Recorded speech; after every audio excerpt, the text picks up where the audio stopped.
Complicadísima esta situación de la pugna que hay por el espacio, por cada centímetro cuadrado de espacio que hay en las vías nacionales entre los ciclistas y los conductores de automóviles. Ustedes dirán, no, pero es que no tiene por qué haber pugna. Pues efectivamente termina habiendo porque no hay adecuadas rutas. Ustedes vieron, por ejemplo, en el accidente de la autopista norte de Bogotá, que allí no hay berma, en ese puente no hay berma y por lo tanto, pues el ciclista iba por el carril en el que iba el furgón no siguió las normas, no siguió lo que establece la ley, ya vamos a hablar de eso, pero la pugna definitivamente existe. Y es una pugna que se agrava porque estamos en una transición. Es una transición que va de un modelo en el que dominaba el carro particular o el transporte público a un nuevo modelo que se está tratando de imponer en todo el mundo, en Colombia, en Bogotá, en el que haya mecanismos de transporte alternativos, el principal de ellos, por supuesto, la bicicleta. Las cifras por el momento son lamentables. La Agencia Nacional de Seguridad Vial dice que hay 249 muertos por accidente contra bicicleta, ciclistas muertos durante este año, y más de 800 heridos también en accidentes de tránsito. Y uno se pregunta, bueno, ¿cómo resolver esta situación? Una transición de un modelo a otro, pugnas entre unos y otros, estas cifras mortales y estas cifras también de heridos tan complicadas. Pues hay un par de recursos que son fundamentales y que están más o menos a la mano. Uno de ellos es una ley, la ley que ya existe y que es la ley 1811 de 2016. Y es una ley que regula cómo deben comportarse los automotores frente a las bicicletas. Y hay por lo menos dos aspectos de muchos otros que tiene esa ley que es relevante traer a colación en medio de esta discusión.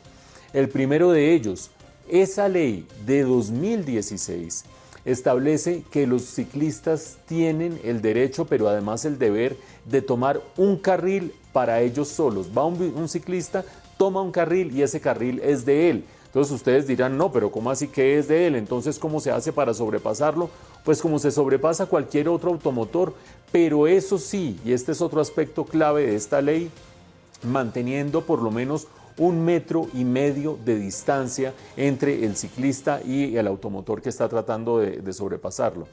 Creo yo que ese aspecto en el cual la ley establece que un ciclista tiene derecho a llevar un carril y quien lo sobrepase lo tiene que sobrepasar tomando 1,5 metros de distancia hacia el lado, no se cumple prácticamente en ninguna de las ciudades del país y es ley y tiene ya ya va para 5 años de vigencia. Con cumplir esa ley ya habría un avance importante. Las autoridades dicen que están avanzando en dos sentidos adicionales.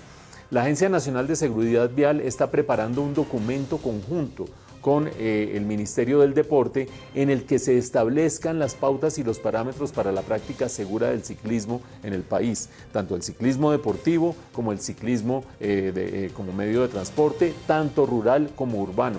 Ese documento debe salir muy pronto y será una guía que habrá que tener presente. Pero aparte de eso, la misma Agencia Nacional de Seguridad Vial ha dicho que Colombia está en proceso de adherir a una serie de protocolos internacionales para que se terminen cumpliendo las normas de mayor nivel para la protección de los ciclistas y para compartir el espacio entre unos y otros. Eso seguramente se tendrá que hacer con una ley y esa ley seguramente pasará el año entrante. Pero hay un último punto que vale la pena tener presente. Uno puede tener protocolos, adherir a protocolos internacionales, hacer cumplir esta ley, etcétera, etcétera. Pero si no hay un cambio cultural, tanto en ciclistas como en conductores de automóviles, no logramos absolutamente nada. Es un hecho que hay una especie de pelea casada entre unos y otros. Es un hecho que cuando uno ve que hay una ciclorruta por un lado, por ejemplo en Bogotá de la carrera 11, y van por el otro lado los ciclistas también, hay una indignación de peatones, hay una indignación de la gente que dice, pero si usted tiene un espacio totalmente dedicado a usted al lado de allá. Y es un hecho que también los ciclistas piensan que los conductores de carros les tienen inquina, les tienen una agresividad o tácita o verdaderamente explícita que dificulta mucho las cosas. Y en este sentido las autoridades han brillado por su ausencia.